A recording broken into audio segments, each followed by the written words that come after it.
I welcome you here, center of universal light, where at the center is you. You are always at the center. Every second of every minute of every day of your life, you are at the center. You are connected to all the wisdom in the world and beyond. You are connected to all the creativity. You are connected to creation. Here in this sanctuary, the Center of Universal Light seeks to be a unique, independent, interspiritual community where we celebrate life and Mother Earth. And we strive to do this in an authentic, honest, and open spiritual community way. That is AHO. Authentic, honest, and open. And any time today when you feel and resonate with what is being said or presented here, if that makes your heart sing, if you know within your soul that it is authentic and true for you, then I want to hear AHO. Not AHO. That's in southern Arizona. AHO. Together. AHO.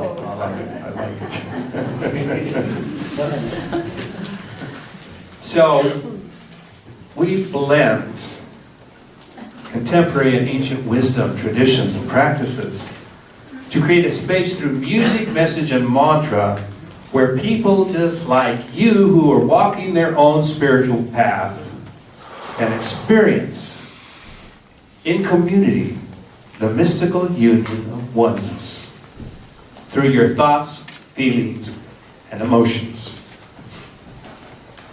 We are also a kinship of people who choose each other to be part of a kind of extended family. In this way, we support giving among each other, and where the word gift is focused on what can I give. Okay, I'm Reverend Arvel Bird, lead pastor and co-founder of the Center of Universal Light. And it's been an exciting week for Kimberly and I, Reverend Kimberly, with moving our motorhome to a more to a space where we await a more permanent location to come along. Plus, rehearsing, preparing, practicing for the concert last night, the St. Patrick's Day celebration and Equinox concert. How many of you were there last night? Are you here this morning? Wow, wow, very good. I'm glad to see that. I'm glad to see that. We had a full house here. And Kimberly's going to talk more about that later. Plus, on Wednesday we hosted not only a flute circle with Karen Reedstrom and myself, but that evening we had a circle of connection gathering. And I want to thank everybody here that came to the circle of connection. Some people reported having breakthroughs in heart-centered communication using the exercise that we did and the talking stick counsel that followed. Others have found out that instead of listening to other people, they were figuring out how to fix them. Well, they were listening. And other people discovered that, well, I personally discovered that I wasn't listening from the heart because my attention would wander. That's how you know when you're not listening from the heart. So we got a lot of thank yous for the clear guidelines and safe space with which to do this spiritual practice work. That's what we're doing. We're holding the space for all of you to come and get involved in the spiritual practice of shifting old, rigid patterns and ideas, beliefs and judgments by emptying them out of your life and replacing them with healthier ones that free you to become your true, authentic self. CUL is not just a place where you can come on Sundays and get your spiritual fix for the week. Our goal, our greater goal, is to move lives based on transaction to trust. To move lives from consumption to contribution. To move lives from scarcity to abundance. And most importantly, to move lives from isolation to community. In other words, to live a spiritual life together as a community. Every opinion poll shows that religious affiliation is down, but spirituality is increasing, especially in technological advanced societies. Spirituality refers to an individual's quest to find meaning in the broader cosmic scheme of things. 40% of adults describe themselves as being spiritual, but not religious. I think it pretty much includes all of you.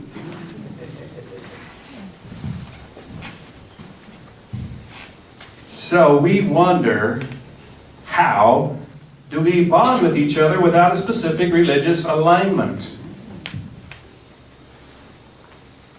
Spirituality usually means a universal perspective. The broadest of these is the evolutionary perspective. Under this large umbrella, we connect and share prayers, chants, messages, songs from all religious traditions. If we stay open to all faiths, we make ourselves available to a much richer information and beauty, and art, and creation from centuries of spiritual traditions. The spirituality of our evolving culture seems to be open source, drawing on the past and making it up as we go along. The divine unfolds every day in every way. Together, in an evolving core community, we shall share and co-create the joy that truly honors the divine we feel within. Circle of Connection is the core community of CUL. I encourage you to move from consumerism, where the only thing that can't be bought is love, as well as move from the punitive foundations of our culture by joining other men and women coming together to consciously co-create something new. Aho. Aho. As I've said before, the most mature spiritual work can only be done in community. A community of people who really need each other, giving their gifts and generating the needed social changes. We are building a gift community as we heal and open our hearts more often, more deeply. That's what happens at the Circle of Connection. This is how we get what we truly want: family, friends, and true community. Everything else is just salve on our wounds. Katharine Hepburn once said, "Love has nothing to do with what you are expecting to get, only what you are expecting to give." Brother David Steindrast said, "Most people expect to get happy and then become grateful for their happiness. That's not how the spiritual path works." The empowerment of our life is to become grateful first, then happiness follows. So the formula is, be grateful first, give your gifts second, and happiness follows. I once said, "You are welcome to come and be served spiritual food here. But if that is all you seek here, and then you go your own way, uninvolved, then you are missing out on the deeper spiritual growth and joy that comes from joining our gift community and living a spiritual practice with us that brings your gifts to others while receiving the natural reward of reciprocation. Let's begin our ceremony today with prayers to the spirits of the four directions, acknowledging them, asking them for help, for their protection, for their guidance, for their healing, and their grounding energy. And I'm going to do this by singing the calling song of the Lakota Indian Nation for the four directions, plus Father Sky and Mother Earth. I am all that I am. In the land of I am all that I have been. I am more than I will be. I am all that I am.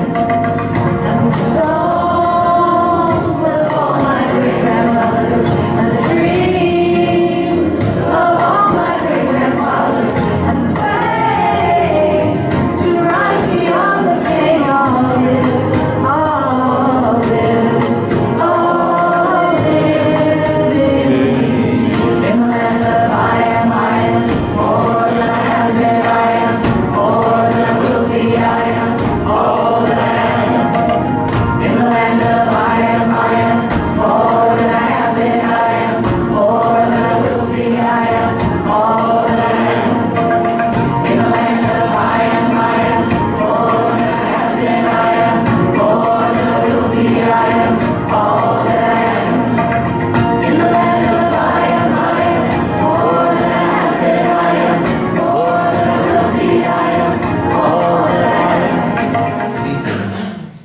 And loving in so many ways, and languages and differences, relationships and resentments and hostilities and histories, rejecting and shunning and demonizing and bombing the other. We see that we are lost in the mess and we wonder. Maybe we can remember how we felt when we were plants and we knew the earth as our mother. Good morning. Good morning. How are you? Wonderful. Oh, good. How are you? I'm amazing. Thank you so much.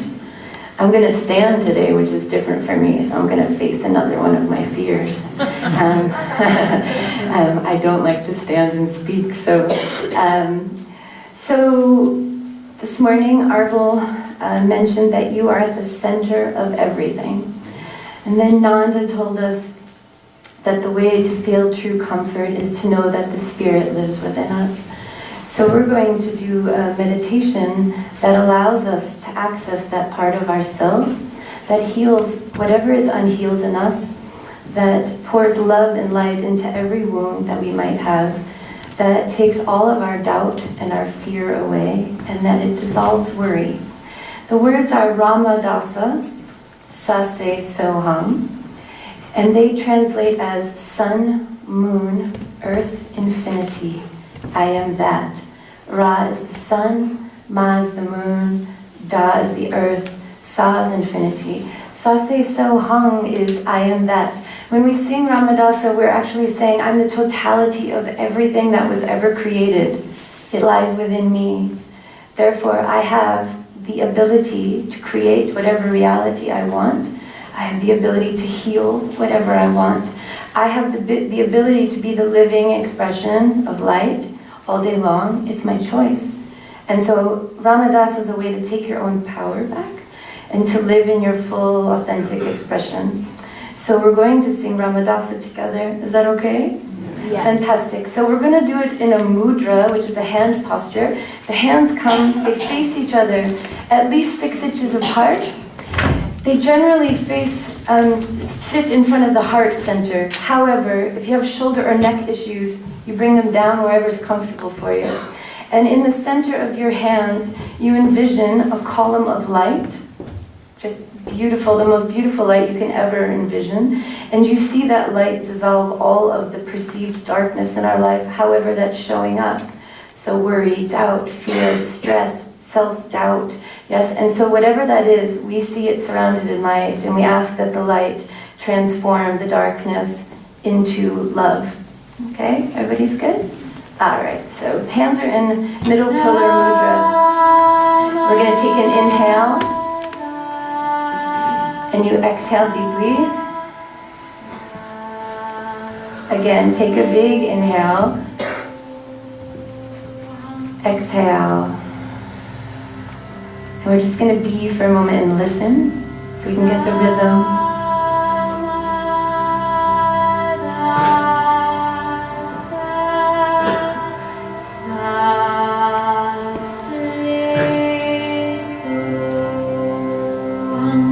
Inhale. We're going to start Ramadasa.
Healthy, happy, whole, heal, complete. Exhale. Inhale again. And as you exhale, shake your hands a little bit. We okay? Yes. Great. Next. Okay, I'm moving on. We're going to do one more song. So today, my message was, I titled it, Love is an Inside Job. Yes, and so, and the meaning of that is that if I don't love myself completely and fully, without exception, then I can't love any of you completely and fully, without exception. And so I want to be the living expression of the divine, and in order to do that, I have to love myself, even my flaws.